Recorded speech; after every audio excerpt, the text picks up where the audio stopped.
Sushil ji, good morning. सबसे पहले तो धनतेरस की बहुत-बहुत शुभकामनाएँ आपको। इसकी बहुत-बहुत और शुभकामनाएँ आपको, आपकी टीम को, आपके दर्शकों को। और सुशील जी, पिछले ट्यूसडे व्यूअर्स ने मिस किया आपको। आप विपाशना पर गए और आपका टारगेट आ गया निफ्टी पर ऑलमोस्ट 23,500 वाला। हुँ, तो ये बताइए, उस समय जो आपने एक व्यू लिया था मार्केट में करेक्शन का, तो ऐसा क्या आपने च्यवनप्राश खाया था जो व्यू निकाला था? और अब यहाँ पर क्या, क्योंकि वो कंसेंसस एंटी कंसेंसस व्यू था एक उस समय, और अब क्या वो करेक्शन पूरी हुई मार्केट में? देखो जो आप बार-बार ये च्यवनप्राश की बात पूछते हो ना अनुज, सच बताता हूँ, हाँ। धरती पे एक सबसे पावरफुल च्यवनप्राश है जो आपसे कुछ भी करवा सकता है, वो भगवान का नाम। अपनी ईगो को मिटा दो भगवान को याद रख के, तो आपका काम बोलेगा। चार्ट को बोलने का मौका नहीं देते हम, ईगो के कारण डर और भय ले आते हैं, लोभ लालच ले आते हैं, सबको चार्ट दिखती है, तो उसपे एक्शन लेने के लिए लोगों की ईगो बीच में आ जाती है। और ईगो को मिटाने के लिए सबसे बढ़िया काम है राम जी का, कृष्ण जी का, जिसका नाम पसंद हो दिन भर जपो। अब आ जाते हैं मुद्दे पे कि चार्ट्स क्या बोल रही है। तो खाली हम उन लेवल्स के करीब आगे नहीं है अनुज, मेरे को इंडिविजुअल इतने सारे लार्ज कैप्स और मिड कैप स्टॉक्स दिख रहे हैं कि देखो अतिशयोक्ति में बात करना हमारा स्वभाव नहीं है, खुली बात करना हमारा स्वभाव है, मैं रीएम्फसाइज कर दूं। पर इस तरह से चार्ट्स का स्प्रेड बना हुआ है कि मुझे लग रहा है इस दिवाली पर जैसे ना पूरा बाजार साष्टांग दंडवत कर रहा है महालक्ष्मी जी को। और माता लक्ष्मी दो नहीं, चारों हाथ से आशीर्वाद बांटेगी, सौभाग्य बांटेगी। ये दिवाली के बाद जो मेरे को लगता है बाजार फट जाएगा बिल्कुल बम की तरह ऊपर।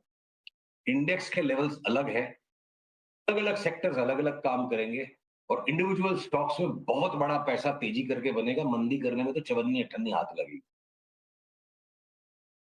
चक्कर। तो एक काम करते हैं, आज सुशील जी अपने आप को रिस्ट्रिक्ट रखते हैं निफ्टी और एफएनओ स्टॉक्स पर। कैश वाले स्टॉक्स हम आपसे दिवाली वाले दिन जब आपके साथ खास ठीक है। चर्चा करेंगे तब करेंगे। हाँ, तो सबसे ज्यादा हाई कन्विक्शन वाले स्टॉक्स कौन से हैं? अगर निफ्टी को फटना है तो लीड कौन करेगा उसको? एफएमसीजी पूरा डीप करेक्शन दे चुका है हिंदुस्तान लीवर को छोड़ के, जहां पे बार बार बाजार लपेटेगा हिंदुस्तान लीवर में। 3,000 पे अपनी बात हुई थी कि 1,000 रुपया गिरेगा, 500 गिर गया ये। किसी ने नोटिस भी नहीं किया, 500 रुपया लीवर गिर गया, बहुत कमजोर है वो चार्ट। उसको आप छोड़ दो। आईटीसी मेरे को लगता है 150 रुपया बढ़ जाएगा यहाँ से, एकदम न्यू हाई में 600 के आसपास चला जाएगा, 580 600। टाटा कंज्यूमर फट जाएगा, एकदम आसमान में चला जाएगा। इवन टाइटन वापस अपने न्यू हाई पे आ सकता है। तो एक तो कंज्यूमर सेक्टर के स्टॉक्स बेफाम भागे यहाँ से। जो नहीं भागने वाले और लपेट वाले स्टॉक्स है वो बहुत कम है, मैं वो बता दूं। Large banks, private sector banks में धुलाई हो जाएगी, बहुत थप्पड़ पड़ेंगे उसमें, उनसे बच के रहो। पर पीएसयू बैंक्स में जिस तरह से पैटर्न बन रहा है, अचानक से कल देखो वो कौन सा बैंक एक 9% ऊपर भाग गया था, कौन सा बैंक ऑफ इंडिया था, कौन सा था वो, तो अचानक से इंडियन एक्सप्लोड कर बैंक, इंडियन जाएंगे। बैंक, हाँ, इंडियन बैंक। Indian bank. तो एक्सप्लोड कर जाएंगे अचानक से पीएसयू बैंक्स। हम्म। इंश्योरेंस के स्टॉक्स एक्सप्लोड कर जाएंगे न्यू हाई में। ब्रोकरेज के स्टॉक्स भाग रहे हैं न्यू हाई की तरफ। एंजल ब्रोकिंग हमने 2000 के भाव में निकाला 4000, क्योंकि एक बार में टुकड़े टुकड़े में बात करूं, अब लगता है 4000 पे भी नहीं रुकेगा, 6000 भी हो सकता है। तो सिलेक्टिव स्टॉक्स चलेंगे, सारा मार्केट नहीं चलेगा। अब बड़े स्टॉक्स में अगर आपने कहा तो सारे अडानी के स्टॉक्स में तो लगता है एकदम चॉकलेट बम तैयार है, फट जाएंगे। रिलायंस बिल्कुल न्यू हाई में भागने के लिए रेडी है, तो अडानी अंबानी, अंबानी के भी सारे स्टॉक्स भागेंगे। कुमार मंगलम बिरला के सारे स्टॉक्स, ग्रासिम भाग जाएगा न्यू हाई में, उसको छोड़ो। वोडाफोन आइडिया, ये जजमेंट मत लो कि इस तरह की दुर्गति हुई हुई कंपनी कैसे चलेगी। 2 रुपया से वो कंपनी 18 तक भी गई थी। स्टोरी बन जाती है। कौन सी स्टोरी आ जाएगी, एलोन मस्क आ जाएगा, कुछ भी स्टोरी आ जाएगी। मेरे को लगता है ऐसे 1 रुपया नहीं घटे वोडाफोन आइडिया, और 3 गुना भाव हो जाए वापस यहाँ से। मतलब बाजार के अंदर में इस तरह की सुरसुराहट है भीतर की, एक करेक्शन को होना था। चरण स्पर्श करने थे हमको इस दिवाली में माता लक्ष्मी के, वो चरण स्पर्श हो गया कि प्रदोषों को पकड़ के रखेंगे। अब डिफेंस के सारे स्टॉक्स, रेलवे के स्टॉक्स फट जाएंगे आसमान में। आपको मैं कहता हूँ पीएसयू बैंक्स हो गए, उसके अलावा भी और गैस के जो स्टॉक्स है, महानगर गैस हो गया ना 30-32% का करेक्शन। ये बड़े करेक्शन की हमने बात की तो जूते खाए थे ट्विटर पे। 30% करेक्शन हो गया, अब लो दबा के दोनों हाथ से। इंद्रप्रस्थ गैस, महानगर गैस, गैस के स्टॉक्स। खाली ये रिफाइनरी के स्टॉक्स में मुझे एक दुख दिखता आगे। ओएनजीसी यहाँ से 60-65% बढ़ जाए मेरे को लगता है। ये चार्ट ध्यान से देखिएगा क्रूड की। किसी न किसी टाइम मेरे को लगता है दिसंबर तक अगर क्रूड का भाव $100 आ गया, तो सबसे बड़ा बेट उसमें ओएनजीसी है पॉजिटिव साइड में। तो ओएनजीसी सुशील फट जी। जाएगा, आईटीसी फट जाएगा, अडानी अंबानी हाँ। फट गए, कुमार मंगलम बिरला के सारे स्टॉक्स फट गए। टाटा के अंदर आप आ जाओ। टाटा कंज्यूमर के अलावा टाटा मोटर मेरे को लगता है 1250 रुपए का भाव वापस हो जाएगा। टाइटन भाग जाएगा, इवन टाटा स्टील जैसा थका हारा स्टॉक 18-20% बढ़ सकता है। देखिए इंडिविजुअल लपेट में लेंगे आईटी के स्टॉक्स और लार्ज कैप बैंक्स, उसके सिवा जो जीना है लार्ज कैप में ले लो, पैसा लेके ही बनेगा। ये थोड़ा कॉन्ट्राडिक्टरी नहीं भी हो गया कि अगर क्रूड 100 पर आ गया तो वो लॉजिकली तो in that case IT out perform करे और बाकी स्टॉक्स गिरे, लेकिन आप कह रहे हैं क्रूड 100 पर आ जाए और मार्केट भी फट जाए। तो मेरा एक अनुरोध है, आज थोड़ा त्योहार का माहौल है, कुछ मन की बात खुल के कहने दो। हाँ बिल्कुल, मैंने कभी मना नहीं किया आपको मन की बात हाँ, कहने से। देखो जंग में, मोहब्बत में और मार्केट में लॉजिक का क्या काम है? लॉजिक नाम की चिड़िया का जंग में, मोहब्बत में और स्टॉक मार्केट में काम क्या है, ये बताओ मेरे को। नहीं, जंग तो मैंने कभी की नहीं तो मुझे पता नहीं। अरे और साले के भाव की बाकी लड़ाई से बड़ी कोई जंग है क्या? बाकी बाकी दोनों तो खैर आप सही बोल रहे हैं। मोहब्बत में लॉजिक तो क्या कुछ भी नहीं चलता, लेकिन रोमांस और वैसे मतलब आप बिल्कुल सही कह रहे हैं ये बात तो। ये लॉजिक लॉजिक लगा लगा के तो तकलीफ है ना। हम्म। जिसने जिंदगी में आई लव यू बोलना सीख लिया वो सुखी रह गया, और जिसने बहस कर ली उसका काम हो गया। वही तो है स्टॉक हम्म। मार्केट भी। नहीं, कई बार आई लव यू बोल के भी काम नहीं चलता है ना सुशील जी। खैर एनीवे वो थोड़ी सी अलग खैर डिस्कशन वो हो बात गई। ठीक है, लॉजिक मार्केट पे आते हैं अब इस समय, मतलब आप कह रहे हैं कि क्रूड भी भाग सकता है और मार्केट भी भाग सकता है। बिल्कुल। देखिए क्रूड अगर हो सकता है कि कोई जियोपॉलिटिकल सिचुएशन ऐसी बनती चली जाए कि एक बार क्रूड में बड़ा स्क्वीज आ जाएगा। देखिए क्रूड की मेरी थ्योरी सिंपल है, salaries, rentals, energy prices will go up to the point that economist can tolerate them.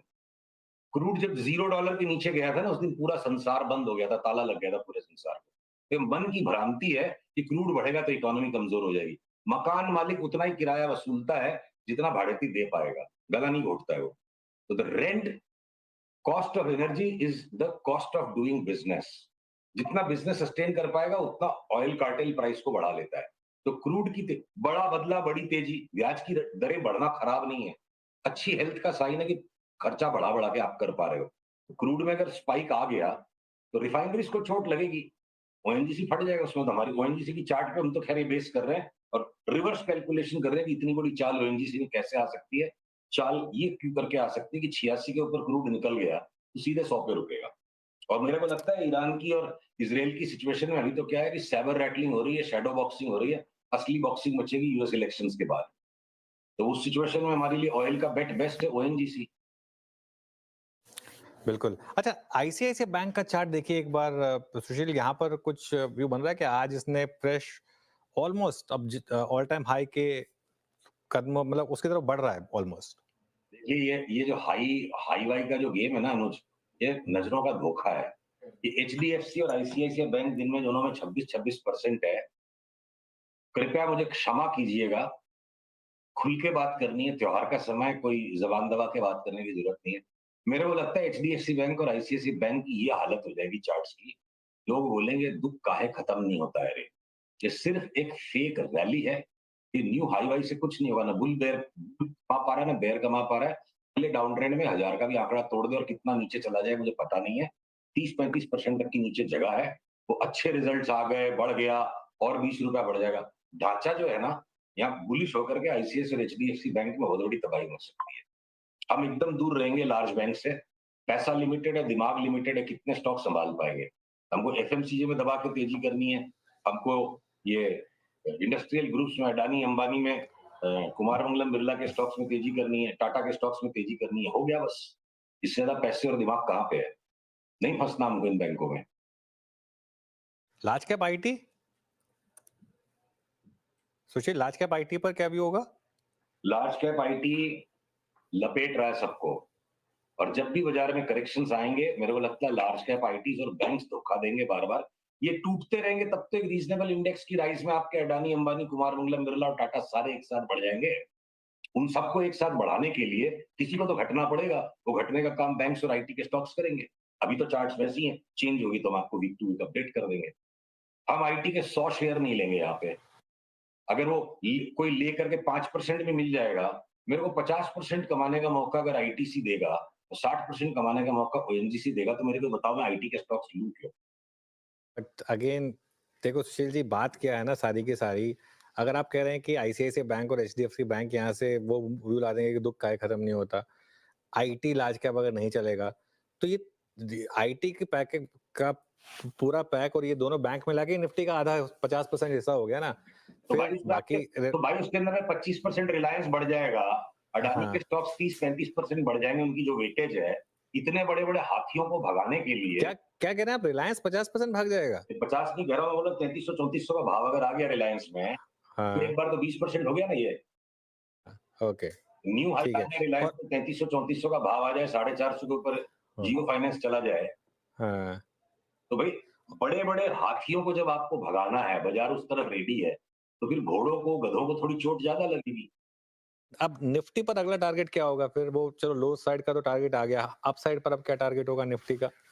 देखो, इंडेक्स पे टारगेट्स थोड़ा बनाना डेंजरस रहता है जब इतने सारे स्प्रेड रहते हैं स्टॉक्स में। अब अच्छा, इंडेक्स के टारगेट के पहले एक चीज बताऊं, ये बजाज ऑटो, हीरो मोटोकॉर्प, इनके लॉन्ग टर्म टॉप बन गए, अगली रैली में इनको बेचना ही है। तो इंडेक्स हो सकता है 26,000 के ऊपर जाके नया हाई भी बना दे, हो सकता है 25,200 तक ही रह जाए और फिर भी इंडिविजुअल स्टॉक्स इतने बड़े चाल हो जाए। इंडेक्स की चाल कॉम्प्लिकेटेड है अनुज।